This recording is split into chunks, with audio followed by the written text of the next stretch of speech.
Vasudeva Sutam Devam Kamsa Chanuramardanam Devaki Paramanandam Krishnam Vande Jagat Gurum.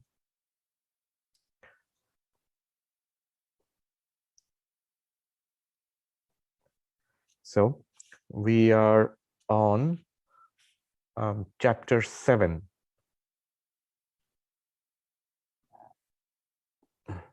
Some more people are coming in.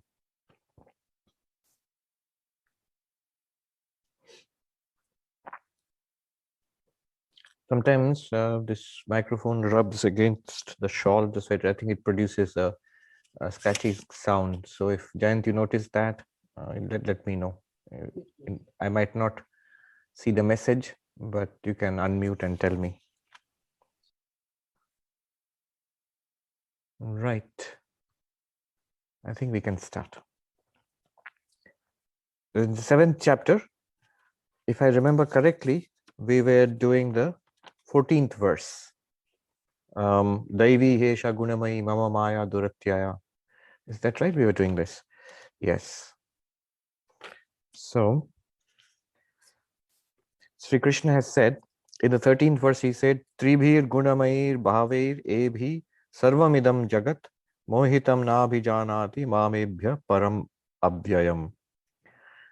So this, all beings in this world are deluded because of māyā and its products. Māyā is constituted of the three gunas, sattvic, rajasic and tamasic. And the entire physical world, idaṁ jagat, whatever is manifested here as this, whatever you can say, this person, this object, this body, this thought, this desire, all are products of the three gunas. By these, ebhiḥ, by these, mohitaṁ, deluded, we are fixed in this. And this moha, it includes three things: moha, raga, and dvesha. Moha is delusion, which is tamasic, born of tamas, delusion, confusion, foolishness. And raga and dvesha are born of rajas, strong likes and dislikes. Without this thing, without this person, without this job, without this kind of money, or without so many Facebook likes, my life is worthless. Or the opposite, dvesha, anger, irritation, grudges, annoyance at others. So this is what constitutes our mental world. And all of these are products of Maya. These are actually the veil which covers God. The Lord God, Krishna here, he says, he is hidden by this veil. And this veil, what is it constituted of? It's not a veil of cloth. It's a veil made of moha, delusion, and strong likes and dislikes, raga, dvesha, desire, hatred, all of this. They do not know me. Ebhiḥ param avyayam. Who am I? I am not part of this. So this entire physical world made of three gunas, our entire mental world made of three gunas, all the living beings made of three gunas, all the bodies, the subtle bodies, the sensory system, all are made of three gunas. But there's only one thing which is beyond these three gunas. We call it the atma or paramatma, the self or the supreme self, that is beyond the three gunas.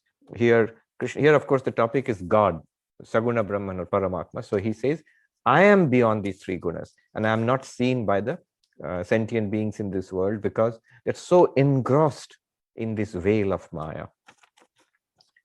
Then he goes on, then what can be done? He says, daivī hyeṣhā guṇa-mayī mama māyā duratyayā. We did this last time. This Maya, what is this Maya? It is mine, daivī, mama Maya, it is my power, and therefore I am not, God says, I am not helpless here. I am beyond that power. I am the Lord of that power. Not only that, by my help, you can go beyond this power. So, mama māyā duratyayā, māmebhyaḥ prapadyante māyām etāṁ taranti. What is the way out of this Maya? How can we transcend? So, first of all, why do we want to transcend? Because it is suffering. It is limitation. We open ourselves up to terrible suffering in this world of Maya, and we repeat this suffering again and again in lifetimes. So we want to come out of it. Not only is it suffering, suppose there are times when there is no obvious suffering in our lives, but there is a lack of fulfillment.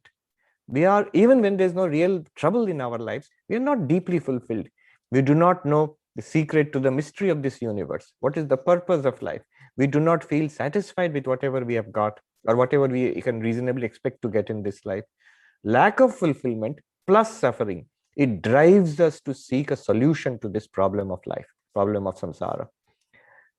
And he says, there is only one way out of this maya. First of all, realize this maya, duratyayā, it's very difficult to cross over. It's like crossing an ocean, very difficult. And one must recognize this. At one point or the other, one comes to this realization that it is very difficult to cross over and we need help. So the help comes from God. Why does the help come from God? Because God is the master of this maya. And only by catching hold of God. So what is the solution? Māmebhyaḥ prapadyante māyām etāṁ taranti. Those who take refuge in me. So they take refuge, they hold on to me, they alone can go beyond maya. One sadhu gave a very nice example. Prapadyante, the literal word prapatti means surrender. That's how we translate it. But even more literally, if you take it, it means holding on to the feet. Prapadyante, holding on to the feet. Prapad, that word means the upper portion of the feet. The lower portion of the feet, below our foot, the sole of our feet are called the padatal, the surface at the bottom of our feet. But the upper portion of our feet, that is called prapad. So prapadyante, one meaning would be to actually hold on to the feet of God. Now, one sadhu gave a nice example. He says, fishermen in shallow waters, they enter into the water and they cast a net and they catch the fish in the shallow waters. But those little fish who cleverly swim near the feet of the fisherman, they are not caught because the net is a little further away. The net will not fall on the feet of the fisherman himself. So those fish, those who try to run away, swim away, they may be caught. But those who come near to the fisherman and catch, or they are at the feet of the fisherman, they are generally not caught. So he gives very nice example that if you hold on to the Lord of Maya, to take refuge at the feet of Ishvara, of Bhagavan, or the avatar of Bhagavan like Krishna, then you will be saved. Saved from samsara. But there is a condition he gives. Māmebhyaḥ prapadyante. Me alone. Not that, see, the thing is, we do take refuge.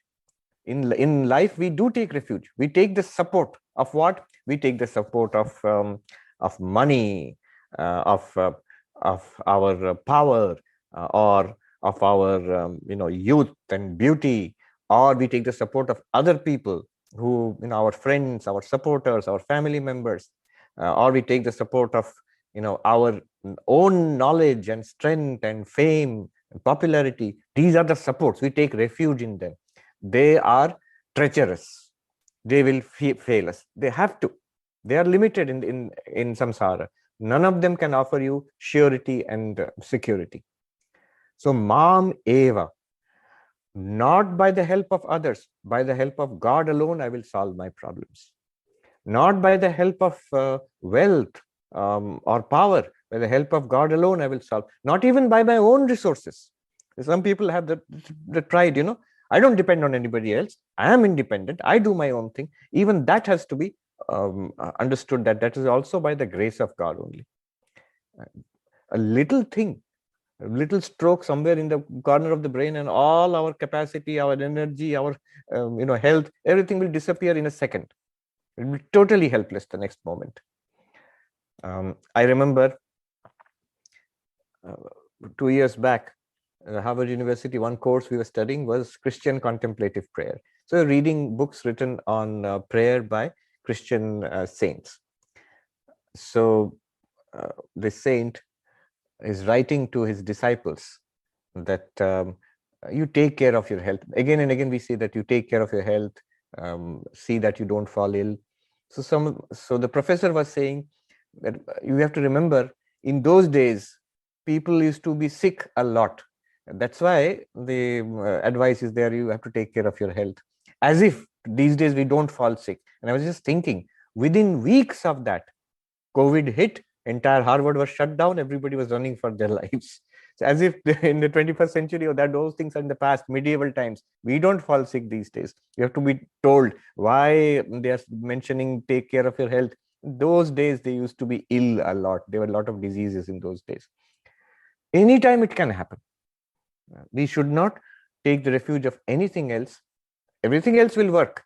People will be there, medicines will be there, money will be there. But remember, behind it all works for us because of the Lord. One sadhu said very nicely in Hindi, कर्म अपना फल नहीं देता है, ईश्वर कर्म का फल देता है. So even the law of karma operates by the power of God. We think we Hindus, Buddhists, Jains, Sikhs, we believe in karma. Good karma, good results. Bad karma, bad results. Punya, dharma leads to punya, punya leads to sukha. Adharma leads to papa, papa leads to dukkha. We all believe these things. But that's not actually true. There is a deeper reason. It does not lead automatically. Those things are given by the Lord. Ultimately, the operation of the law of karma also depends on Lord, on Saguna Brahman.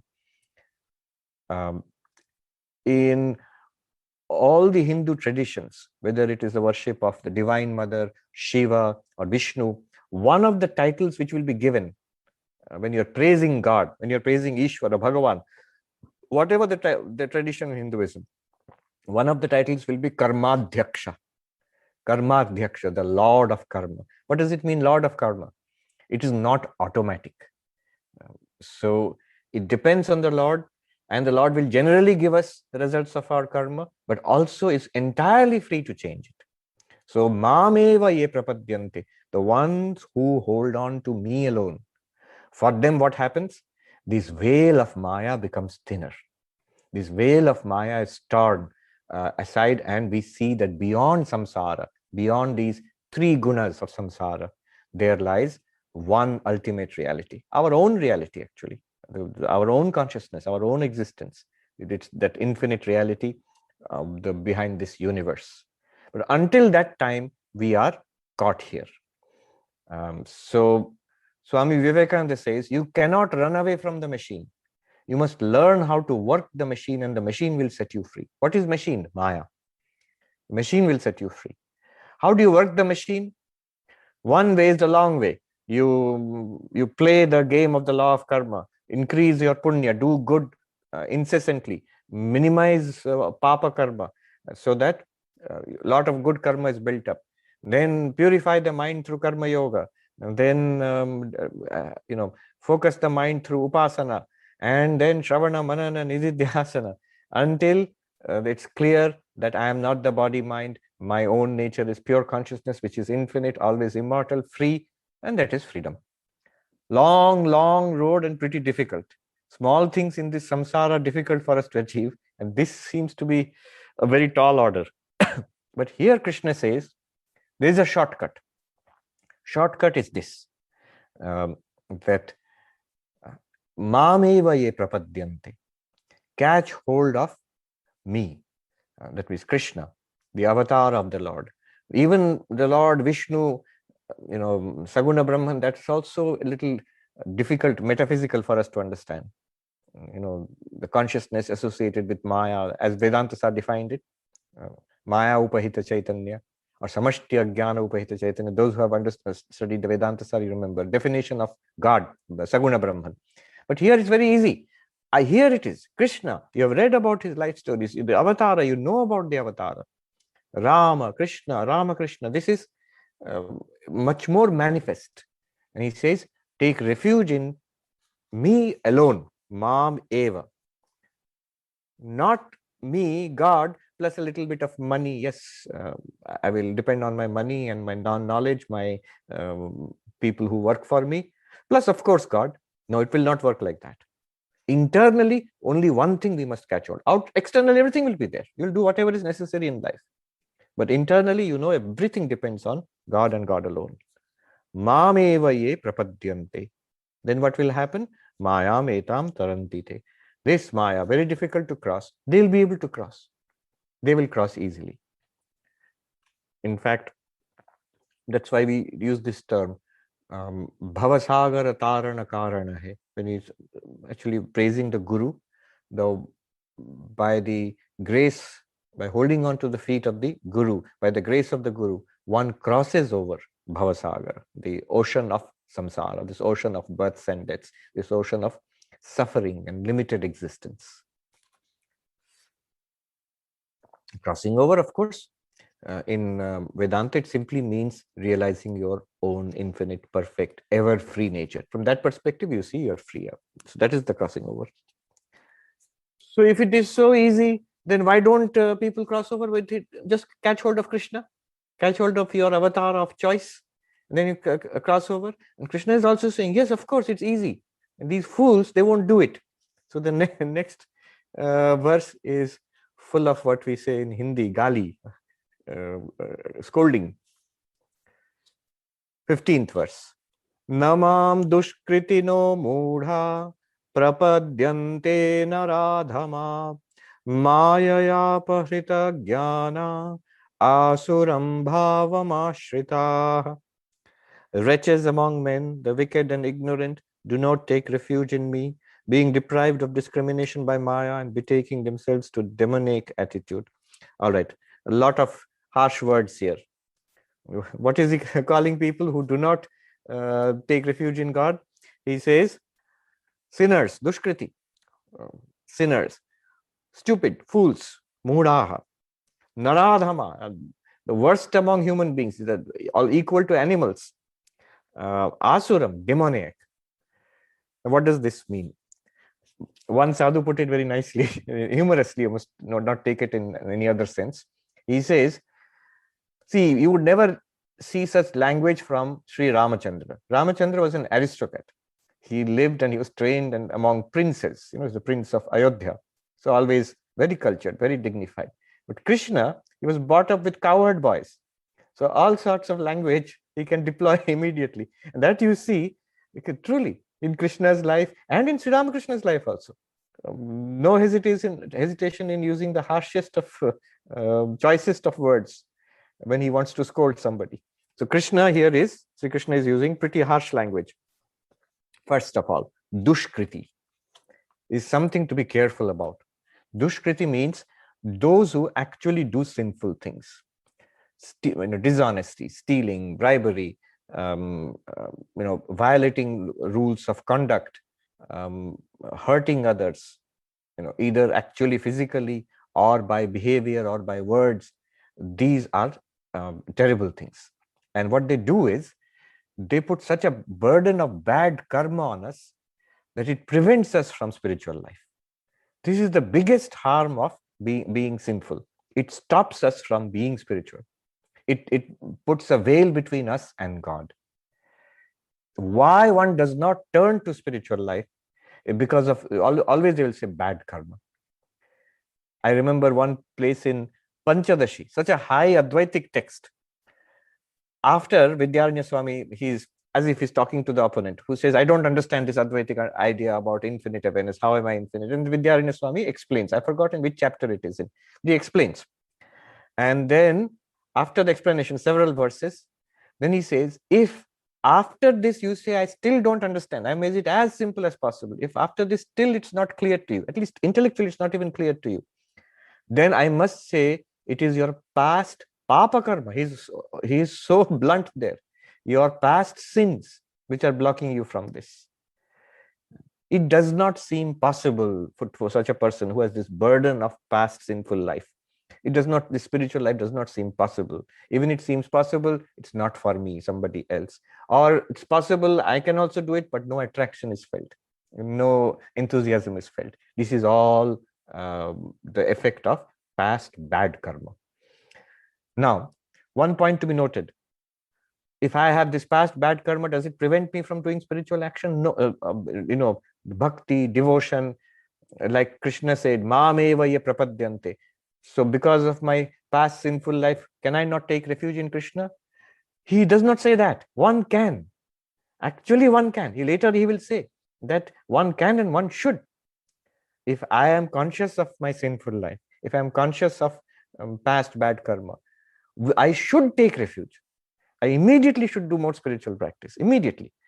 But the sad part of it is, one damaging effect of sinful conduct is one will not do. One can do and one should do. Bhakti is open to everybody.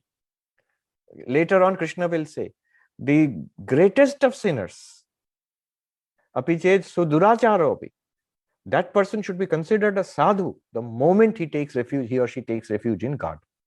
Such a big claim Krishna has made. But they don't.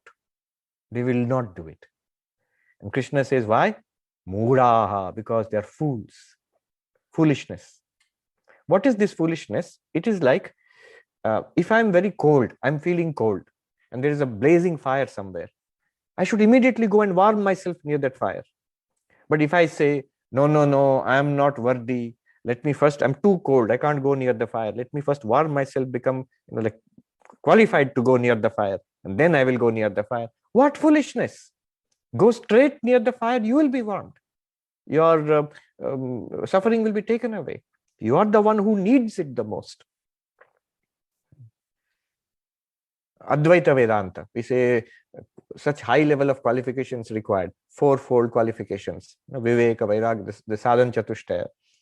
It was seen to be only for sannyasis. Now, the Maharaja of Mysore, he printed Mandukya Upanishad and I think Ashtavakra also, or Mandukya Upanishad, and distributed free among the population of his state.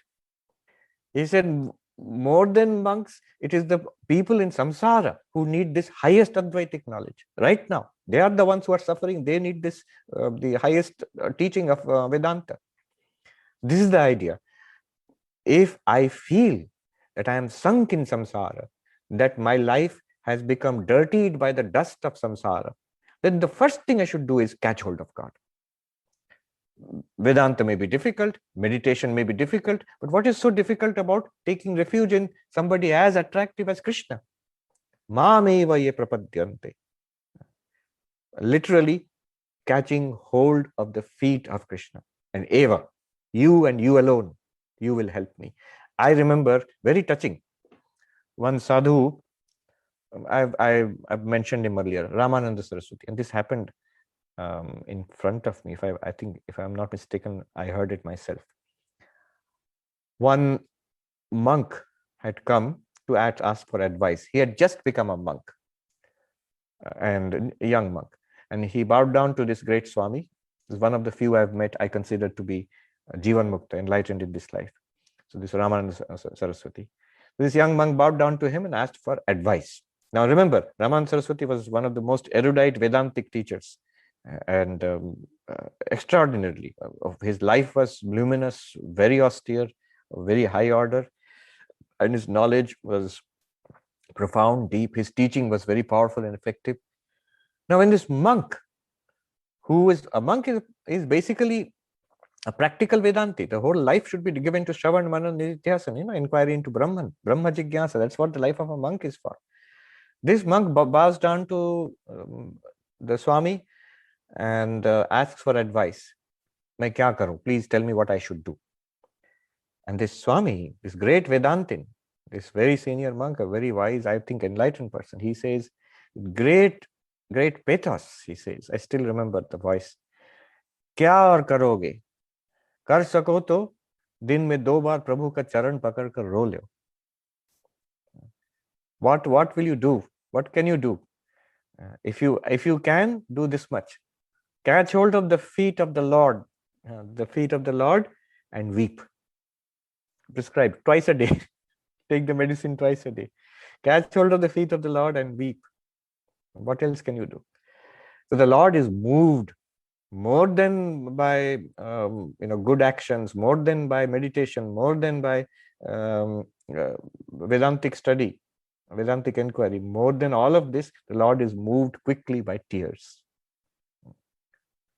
One monk told me that he is sure The only reason he was able to become a monk and be part of the order, in spiritual life, all things worked out for him, because he said, I'm sure, because once, for some reason, as a little boy, I had wept for God. I know that once I had wept for God, and from that time onwards, the Lord has taken, an interest in my case. So, māmebhyaḥ prapadyante, māyām etāṁ taranti. So, but people will not do it. Mūఢāha.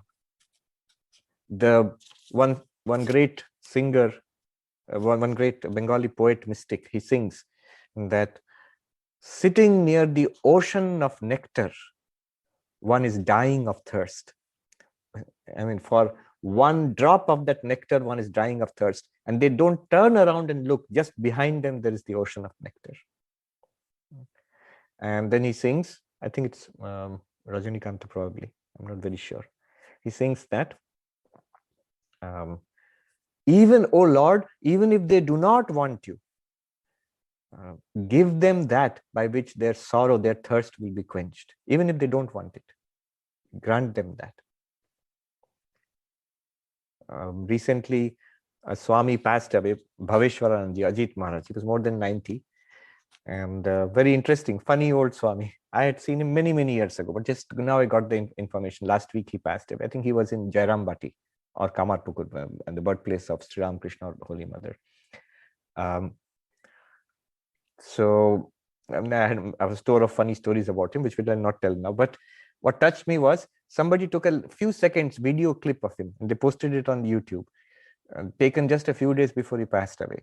And they are saying, Maharaj, please tell us something. And he's saying with both hands raised, may you all have Ishwara Darshana, may you all have the vision of God, may you all have the... That's the only thing he kept on blessing people. May you all have the vision of God. So mūఢāha, foolish ones, they don't do it. This is their foolishness. All help is there. All support is there. They won't take it. And then they struggle in samsara. Then what happens? Naradhamaha. They become like animals. Naradhama means the lowest among human beings. Lowest among human beings means instinctive, like animals. They look like human beings, but their behavior and life is just in the senses as animals. Later he expands on this. Asuram bhavam ashrita. Asura means demon. Now the technical meaning of asura is asusuramanteye. Those who delight in the senses, in seeing, hearing, smelling, tasting, touching. One might say, that sounds a lot like me. So, yes, then we are qualified to be asura, demon. One monk was joking, oh, I was reading the Gita and I found Krishna is describing me so beautifully. My own character has been explained so beautifully. That is the Daivasura Vibhagasa Yoga, where the demonic and divine qualities are classified. And detailed description of the demonic qualities are given. So the monk was saying, oh, it all matches me. So asura means asusuramante, those who delight in the senses. And they are all around us. And we also get infected by that sometimes. Somebody told me that, what can I say to you? We are arranging Gita class. We are surrounded. There's so many people who should be coming. They are well off, well settled, retired from their jobs. Children are grown up. And yet they don't find one afternoon in a month to turn up for Gita class. Why not?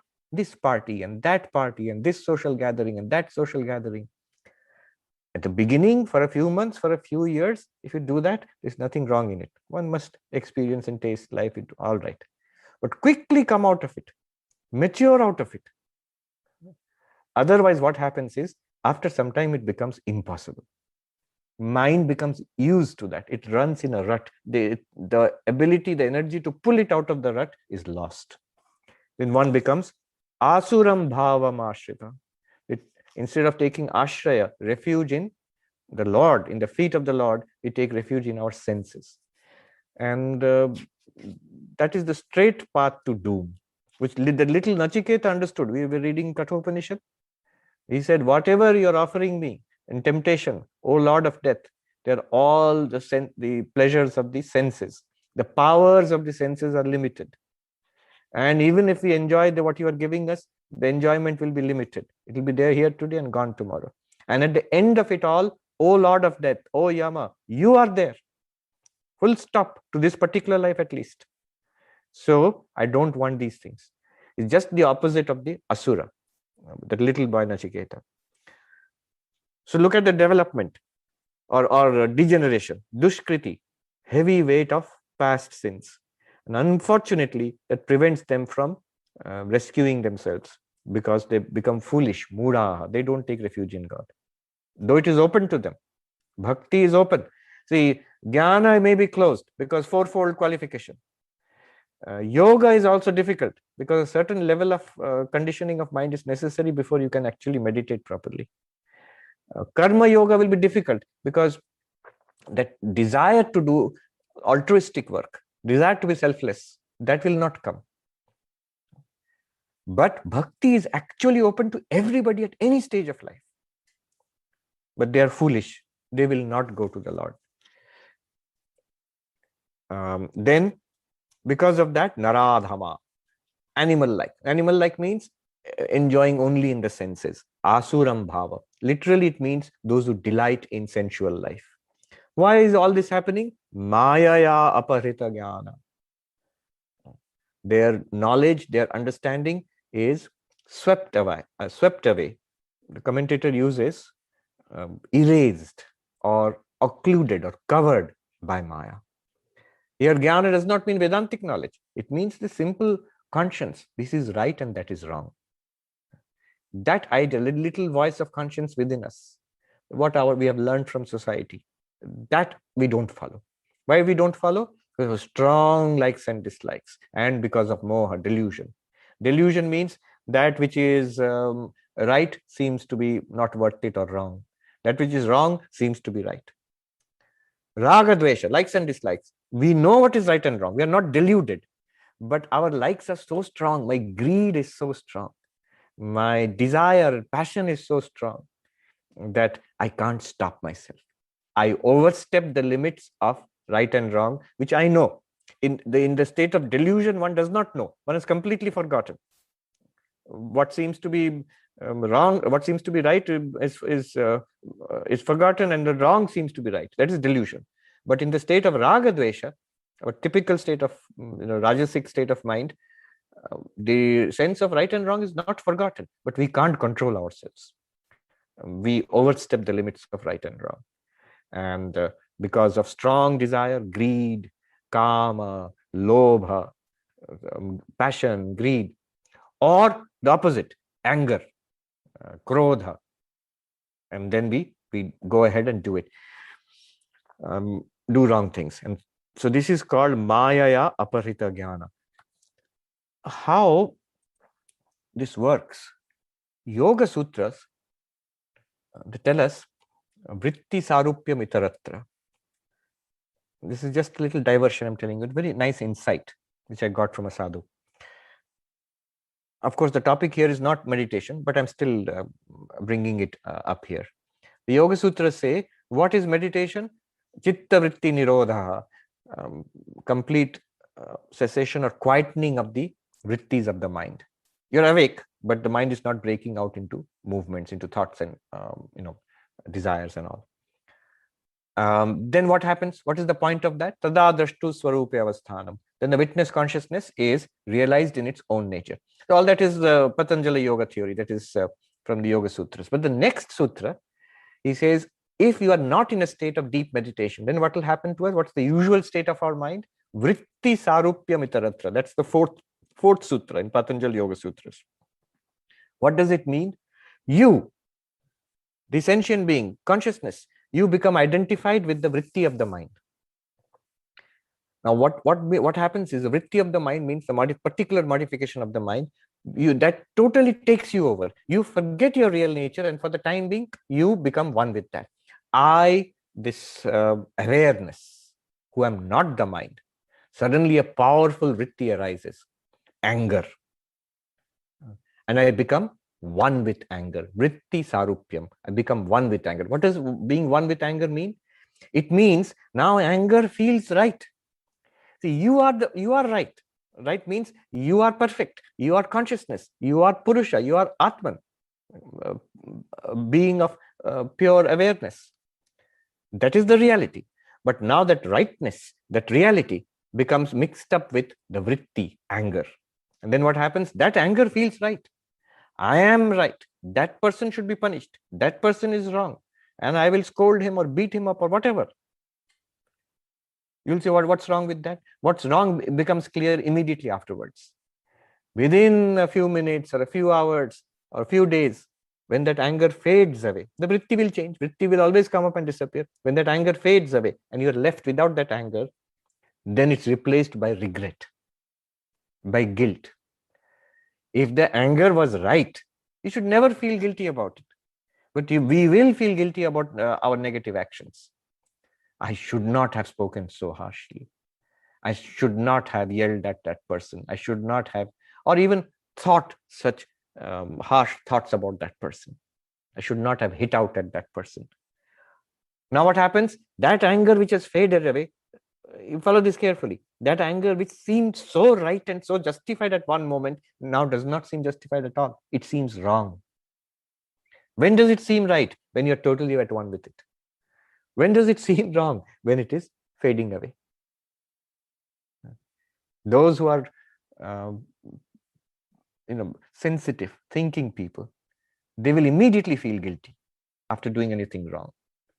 Those who are not so sensitive, they will try to keep on justifying. They begin to feel that it was not right at all. That justification begins to fade, but they struggle to somehow justify that no, it was necessary or whatever it was inevitable, or what could one do, something like that. But a sensitive person will always realize, no, any deviation from moral life, any deviation from truth, any deviation from non-violence, any deviation from self-control, satya, ahimsa, brahmacharya, any deviation from these primary virtues, we will inevitably regret it. So regretting it means why did we not regret it at that time? Because we are taken over by that vritti. Vritti sarupyam, oneness with the vritti.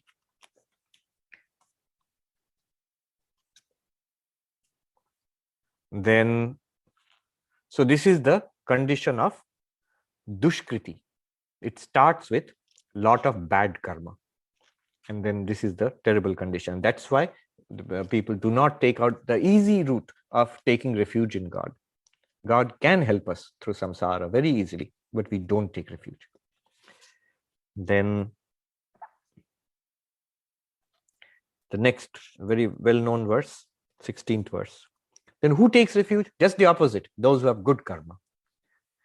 Chaturvidha bhajante mam jana sukritinor arto jigyāsurarthāti jnāni cha bharatarshava.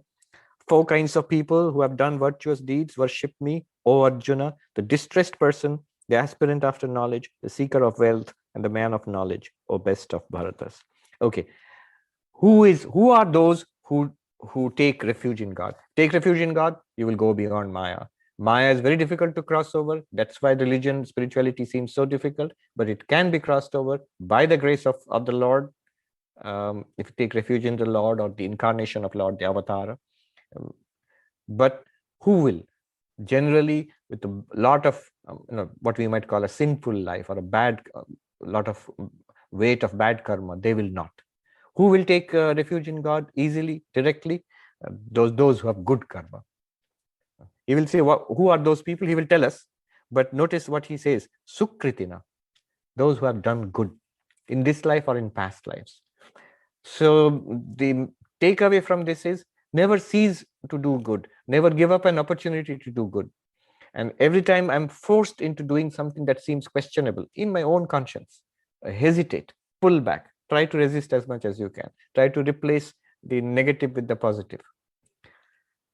Sukriti, those who have a lot of good karma, one sign of that is they have an easy devotion to God. They catch hold of God. Who are they? They belong to different categories. They are not the same. They come in different flavors, let us say. Those who take refuge in God. one straightforward meaning I'll give you, and then the deeper meaning I'll give you. The straightforward meaning is artha jigyasu artharti jnanicha. First of all, who takes refuge in God? Those who are suffering. We are driven to spirituality by suffering. It could be serious suffering, pain, disease, terrible loss, bereavement, and we find no other way of finding consolation, finding peace of mind. We catch hold of God. And that's perfectly all right. And Sri Krishna says they are sukriti. They have got a lot of good karma because that good sense came to them. Then I often say that there's this phrase: there are no atheists in the foxholes. So in First World War, when there was heavy shelling, soldiers used to dig like a hole, like a trench in the ground to hide and protect themselves against the incoming shells. So you'd be hiding there in the mud and the dirt in that hole and hoping that the shell will not land on you, be shaking in fear. And in that stage, there are very few people who will say, I don't believe in God. I mean, even atheists will start praying. Hospitals I have seen, so they often have prayer rooms. People who are sick, or especially if you're somebody beloved or close to you is sick, it's very difficult not to pray for their welfare. And you know it is really out of the hands, our hands, or the hands of doctors and nurses. So that is artha, in distress. Then, not in distress, but they want something in life. Arthati, they want wealth, power, success. Success in examinations. There's one big thing in India. Funny story. I remember when we became monks. So 3 days you have to go out and beg for food. Now in our main monastery nearby, the people who live nearby, they know that at this time of the year, there'll be a batch of new monks and they'll come out to beg for food. And they consider it a great good karma, to punya, to cook food and offer it to the monks who come to your gate and ask for food. And we all had very funny stories, sometimes to share. So one of the funny stories was a friend of mine. So he said that today when I went out to beg for food, this lady came out and said, Baba, please come. Yes, I'll give you the bhiksha, but my daughter is going out for her college examinations. Please bless the pen with which she will write the examinations. So we asked, what did you do? He said, I blessed the pen. Now we know that friend of ours, a very good person, very nice and jovial monk, but the one thing he did not like was studies. So he was really poor in studies. So we joked with him that tomorrow take a different route. Don't go to the same house. They'll be waiting with a stick for you. I'm sure that daughter's exam may not have gone all that well with your blessings. So he says, Artharthi, we want something.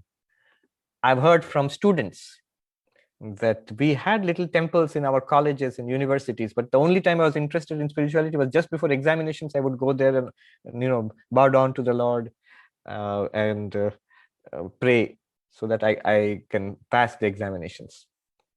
I remember when I was a little kid, I had a pandit who used to come to teach me Sanskrit, a wonderful man. But sometimes I would not have done the Sanskrit homework, and I would wait in dread for the pandit to turn up. He was a very poor man. He came in a bicycle, and the bicycle was creaky and old, and you could hear the creaking of the bicycle chains a long distance away. And I still remember praying desperately to Sri Ramakrishna, Hori Mother, Swamiji in my mother's shrine, that let him not come today. I promise I will do the homework next time. But those prayers were never answered. Inevitably, after a few minutes, I would hear the creaking sound of the chain and the pandit has arrived. So, Artharthi, I want something in this life. Of course, that was not Artharthi, that was more like Artha, in distress. Those who want wealth, success, and so on. Then the third one is those who want Jigyasu, who are inquirers. They don't want anything in this world. They are not in trouble also. But like Narendranath, he wants to know whether God can be experienced. And sincere desire, not curiosity. And he goes to all the great religious teachers and preachers in Calcutta at that time, and he asks them, have you seen God? What does he want? He's not in trouble. He is not asking for anything in a worldly. But then why is he approaching God? What is his interest in God? He wants God. He's an inquirer. He's a seeker. And we basically, most of us, we belong to that category. We are spiritual seekers. They are called jigyasu. Again, sukritina. They have got a lot of good karma in the past. Only then such inquiry arises in the mind. And then finally, the enlightened one. What is Krishna saying here? Who all take refuge in God, who worship God, who love God. So the enlightened one, Jnani, the enlightened one also loves God, not for anything, not for wealth, not that the enlightened one is in trouble, nor even for enlightenment, because he's already enlightened. But still, this enlightened one loves God.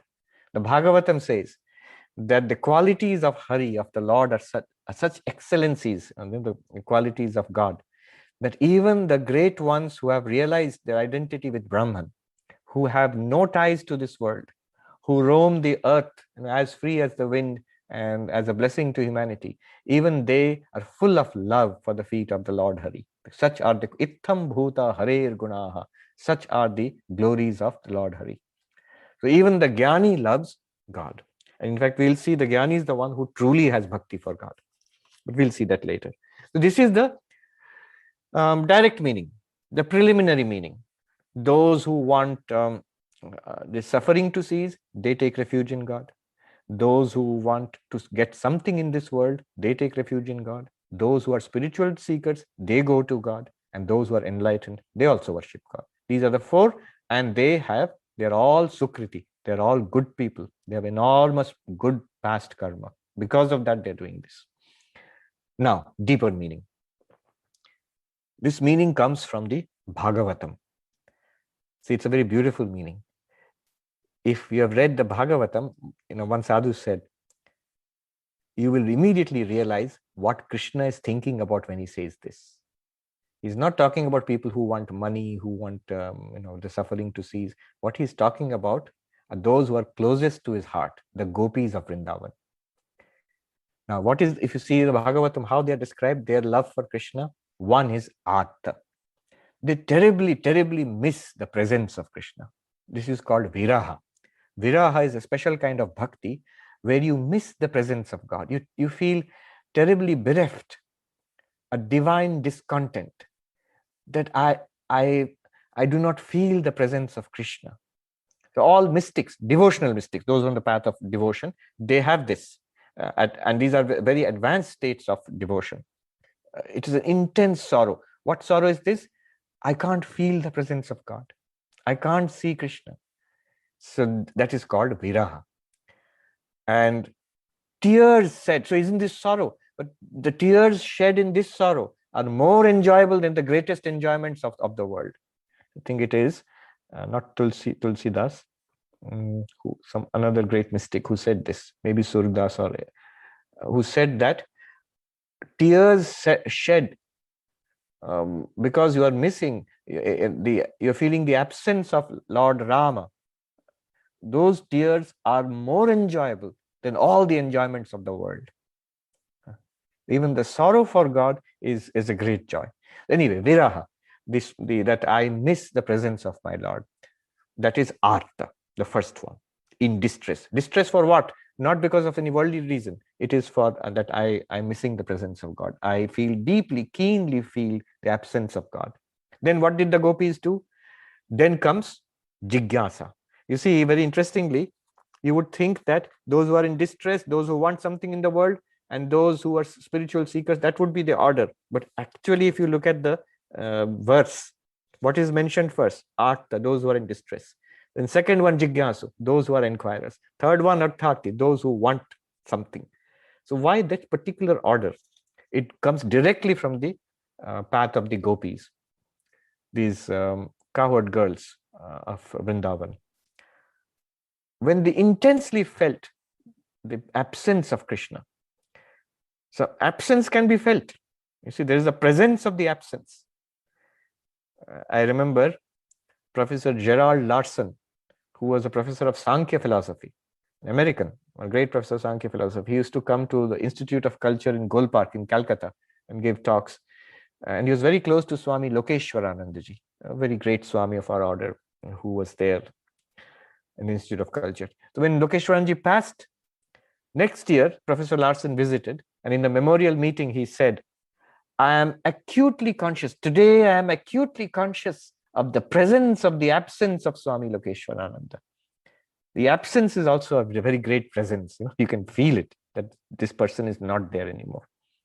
Similarly, when the gopis intensely felt the absence of Sri Krishna, what did they do next? They went around seeking, jigyasu. They asked the trees of Vrindavan, have you seen my Krishna? They asked the river Yamuna, have you seen my Krishna? They asked the sands on the bank of the river Yamuna, have you seen my Krishna? They asked the flowering trees and the creepers, Lata, have you seen Krishna? Inquiry. And then the third one is Artharthi. When they sit down and meditate or they pray to Krishna and they get. Artha means to get something. And here the only thing they want to get is Krishna. So when they meditate and try to feel the presence of Krishna, have the vision of Krishna, or let Krishna come in their midst, that is Artharthi. So they are even more focused there. And finally, what happens? Jnani. Krishna comes in their midst and they are fulfilled, and they are with their beloved Lord. That is the state of enlightenment for them. Now, for an ordinary devotee, it may be that first there is a sorrow. My life is unfulfilled, and then comes the next. I seek God. I study devotional literature. I go to saints. I listen to devotional talks and listen to hymns and bhajans and all that. And I am taught about the Ishta Devata and the mantra. Then the third stage is Artharthi, when I want to have the vision of the Ishta Devata. I sit down and repeat the mantra, pray to God, shed tears. I want to get that, the wanting to attain that. That is Artharthi. And then you have the vision of your Ishta Devata. That is Jnani. So this is from the bhakti side of it. And the beautiful thing is that Sadhu implied that if you read the story of the gopis in the Bhagavatam, it's unmistakable. When Krishna is talking here, he's telling Arjuna about it in the battlefield of Kurukshetra. He's actually talking about his beloved gopis, that how they seek God, the four stages. Viraha, that is Arti, then Jigyasu, seeking, and then Artharti, settling down and becoming intensely absorbed, and then Jnani, that means the realization of God. The other way of interpreting this, the same thing, is from the Vedantic side, where it's pretty straightforward. Artha means vairagya, dispassion for the world. The world is full of sorrow. I realize the nature of the world, and I've become dispassionate about the world. That is distress, artha. The next stage is the jigyasu, the same sequence. I become a seeker. That I turn up for the Vedanta classes, YouTube lectures, and then I read Vedanta, I try to understand it. And then the third one is Artharthi, where the reality, I settle down on the reality, nididhyasana. I have heard it all. I've turned away from the world, from worldliness. I have heard it all. I have understood what Vedanta is telling me. Now I want to settle down on what I have understood. Artharthi, nididhyasana, Vedantic meditation. And then Jnani would be, I become enlightened, Jivan Mukta. I realize I am Brahman. So from a Vedantic perspective and from a Bhakti perspective, this is the deeper meaning of the four kinds of people who have great good karma, who worship me, Krishna says. The distressed, you have to fit it in the general meaning, the devotional meaning, and the knowledge path meaning, the jnana meaning, or the Vedantic meaning. And then the jigyasu, seeker, inquirer after God. And then the third one is Artharthi, want something. And something here would be God. And then Jnani, the enlightened one. Okay.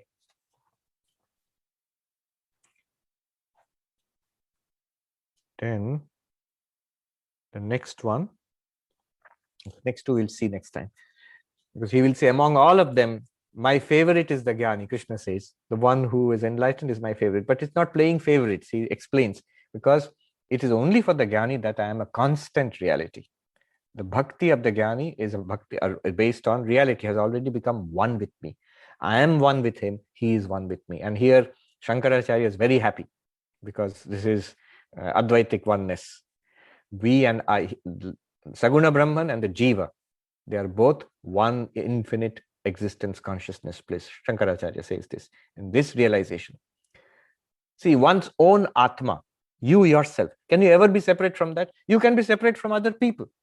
You can be, other people may go away, money may go away, places may change, our health, age turns our body into old and sick. Even life itself may go away. But you cannot go away from yourself. Whatever it is, you are always there, good or bad. That you is now realized to be none other than God. The oneness between your own inner nature and God. So God cannot go away from you anymore. God, you are always centered in God, choicelessly so. Who can do that? Only jnani. Otherwise, in bhakti, in ordinary bhakti, not the highest, but in ordinary bhakti, it depends on attention and devotion. Sometimes it may be more, sometimes it may be less. Sometimes faith may be strong, sometimes there may be doubt. Even saints have doubts. So it is flickering. Until you become enlightened, it will flicker. It will increase and decrease. There will be periods of dryness. So for an ordinary bhakta, this or person who has not advanced to the highest level of para bhakti, until that point, bhakti will flicker. But the one who is enlightened, who has got Vedantic knowledge, for that person, bhakti is constant. Because the one you love is one with you. You cannot discard it. You are always present with you. So he will say that in the next verse, that the jnani, the enlightened one, is my true devotee. Okay. Let me just look at the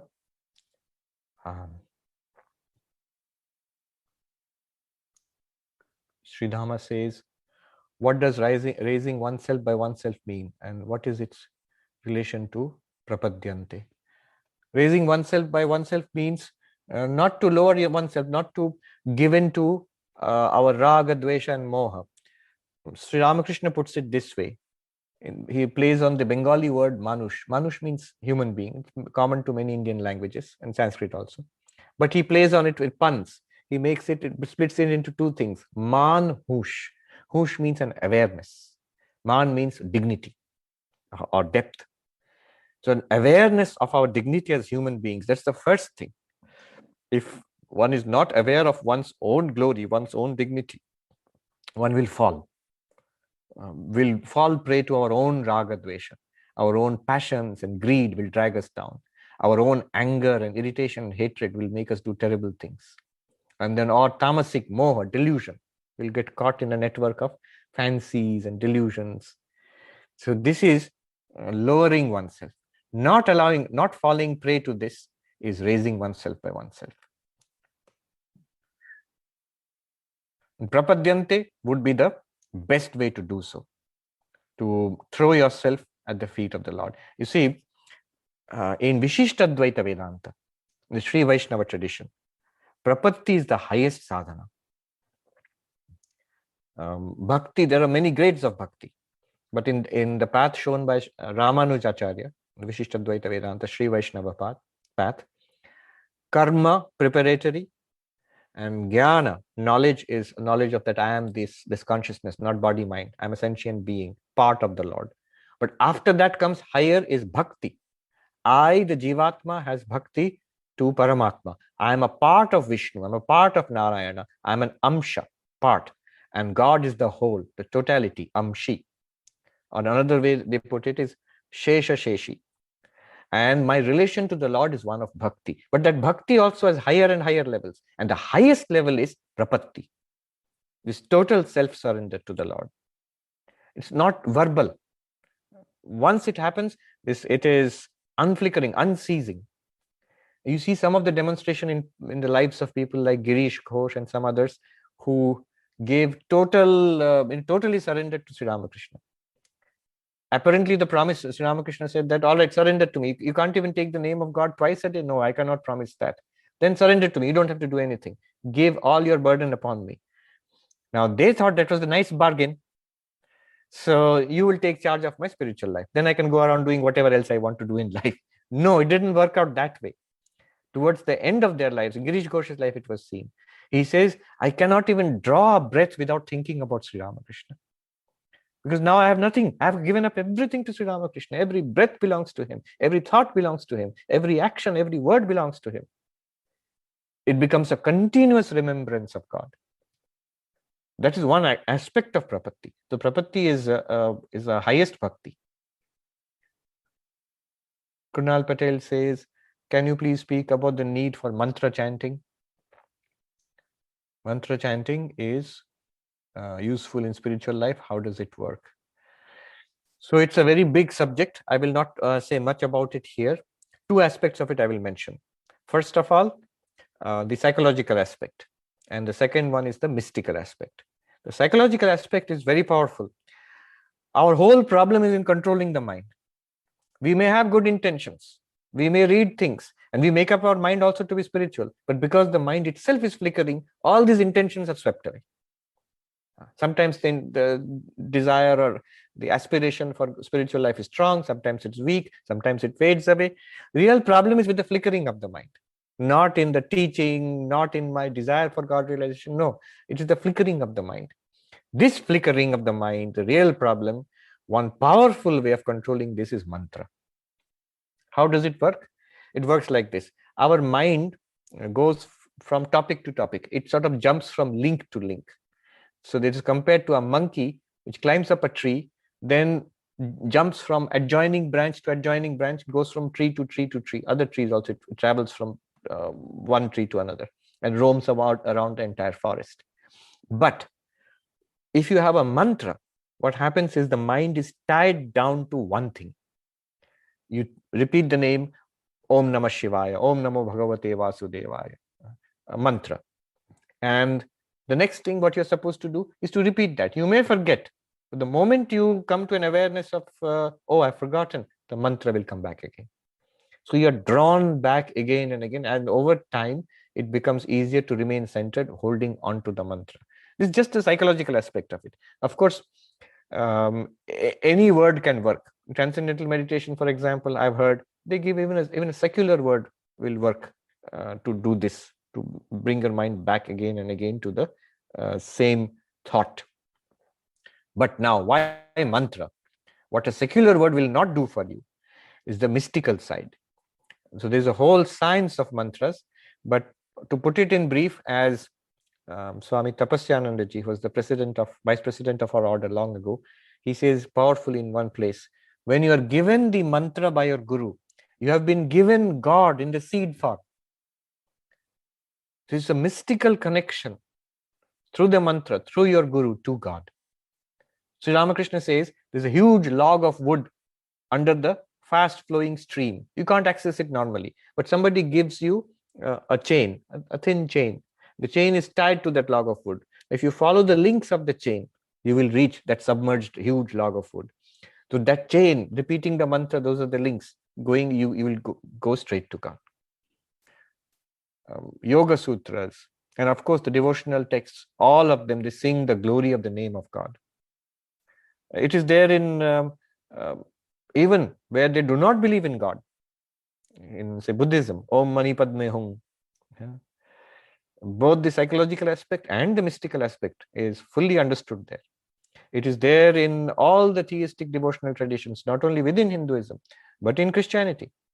They repeat the Lord's Prayer, that very beautiful book, The Way of the Pilgrim, where this Russian man, he day and night just repeats, Lord Jesus, have mercy upon me, day and night. And then he talks about his experiences throughout life. It's a very inspiring book for those who do mantra japa. And in Islam also it's there, repeating the names of Allah. So mantra japa is a very, very, very powerful way of both psychologically controlling the mind and mystically centering yourself in God. Mantra literally means mananat trayate. If you dwell on the mantra, it saves you from samsara. Trayate means saves. Mananat means thinks, thinking or dwelling on it, contemplating it, basically repeating it. Some say that even mechanically, if you repeat it, it will work. But it's much better to repeat it with attention and with love with reverence, then it works much better and immediately and powerfully. I knew our Swami Gitananda Ji Maharaj, who was the vice president of our order. We have ourselves seen day and night he used to repeat the mantra. Anytime you go, he is chanting the mantra. He will talk with you very gently, sweetly, but then he'll again go back to chanting the mantra. And the whole life was full of the mantra. Jayashree says, how would one deal with guilt? Take refuge in God and ask for forgiveness? Absolutely. Immediately turn to God and tell God in your heart of hearts, I have done this, I will not do it again. And you give me strength not to do it again. You save me from such situations where I have done things which I regret. Don't dwell on that guilt. Dwelling on negativities just feeds power into them. It's much better to dwell on God. If I'm plagued by guilt, good. That means I have the sensitivity. Otherwise, once one loses one's sensitivity. I remember once as a novice, and I was practicing, I should not criticize anybody. So once in the morning, I told a monk that, Maharaj, I feel very bad. Today I criticized somebody. And then I spoke badly about somebody. Then that Swami said, oh, that's all right. Keep doing it. Very soon you will not feel bad anymore. So we lose our sensitivity, you know. I am feeling bad because I criticized somebody. And if you keep doing the wrong thing again and again, very soon you will stop feeling bad about it. So that sensitivity is lost. If one feels guilty, at least one has that sensitivity. And then don't stay there. Go straight to God. Hold on to God. Pray sincerely in your one's heart of hearts. I will not do it again. Please forgive me. And you give me the strength to save me from this situation so that I do not do anything wrong again.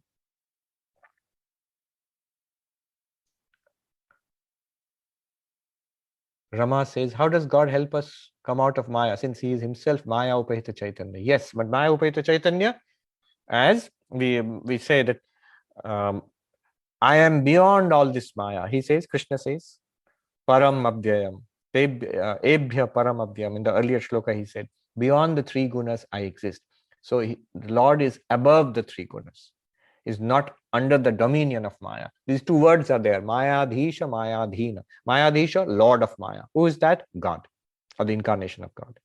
Mayādhīna, under the domain of Maya. Who is that? Sentient beings like us. So we can't help it, but the Lord can help us. The Lord is free of Maya. It is the power of the Lord.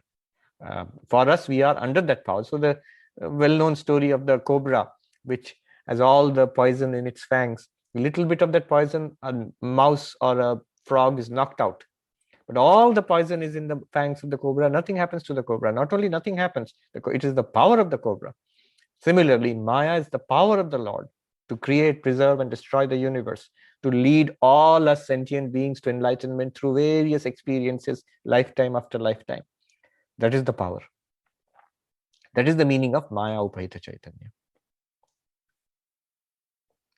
Ishvara says, even having such bhakti depends on past karma. Is there a free will independent of karma? Don't bother about it.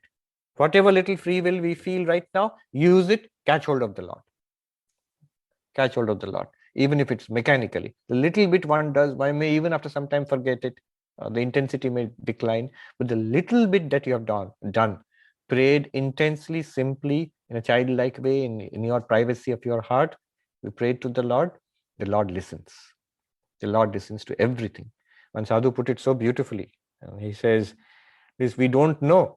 The whole universe, we are sitting on the lap of this material universe. The entire material universe is like a speck of dust which sits on the lap of the Lord.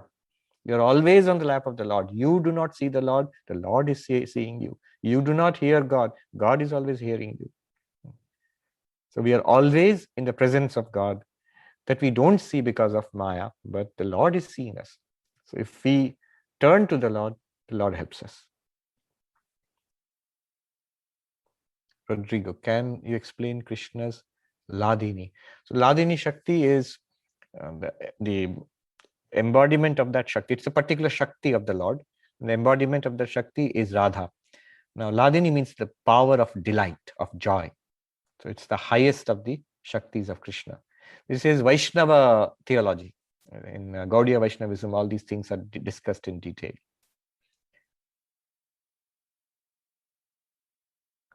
In Abhijit says, in Vedantic interpretation, is Arthat is similar to Mumukshu. Jnani is similar to Mumukshu. Arthat is already in that interpretation. Arthat is already pretty advanced.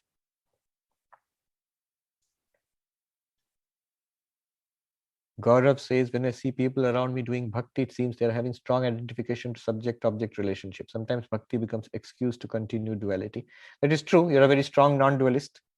So you take this verse in a non-dualist interpretation. Distress means you are distressed with the world. Seeker means you're seeking Vedantic knowledge. Artharthi means you are centered in Aham Brahmasmi. And then finally, hopefully, Jnani, well, you'll realize Aham Brahmasmi. Take it in that sense. Ratandhar says, could Sharanagati be considered as Prapatti? Yes, Sharanagati is a part of Prapatti. Prapatti is a whole practice, and part of that is, central part is Sharanagati. Sharanagati means to take refuge in God.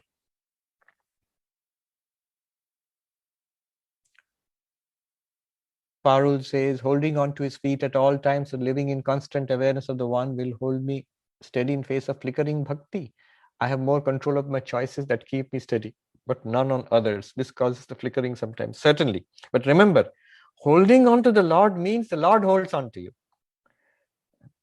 So this is the why this is bhakti is easier or is a more powerful way, because we are in this path. You are not depending upon yourself. Māmebhyaḥ prapadyante. You are depending on the Lord alone, even to hold you to Lord. Even that Lord will remain in my heart. My mind will remain on God. There also I am taking God's help. That power is very great. Otherwise, we are left to use our own little flickering mind.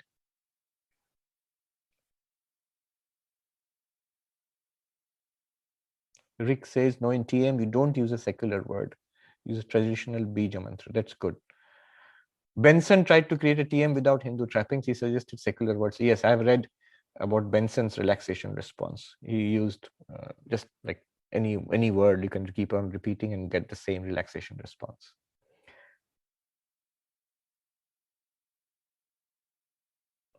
I have heard that the power of the mantra is in the sound. Does it still have the same effect when it's chanted silently in the mind? Yes, certainly. Who's saying that sound is not there when you're chanting silently? Sound is not just what is called vaikhari, the sound produced through the vocal apparatus which is expressed outside. Same sound vibrates internally in your mind, and same sound is in the causal body also. There are 4 stages of sound, of speech. There is vaikhari and madhyama and pashyanti and para. Para, pashyanti, madhyama, vaikhari. So vaikhari is when we're talking, this is vaikhari. But the thoughts which are being expressed, there also the speech is going on in the mind. And that speech is the madhyama. And in the causal state, before it became distinct thoughts, there's a seed form that is called the pashyanti state. And para is beyond that. That speech itself is Brahman, existence, consciousness, bliss. So even mantra, even sound will take you to Brahman. From the gross to the subtle, to the causal, to the one which is beyond gross, subtle, and causal. Stula, Sukshma, Karana, Vilakshana Brahma. That is the phrase used in Vedanta. After repeating the Lord's names, Holy Mother Sharada, Ma Sharada said, what else in spiritual life besides praying to the Master, repeating his name and contemplating him? And the Master, who is there after all about him? He is our own eternal. Yes, very beautifully said. That we can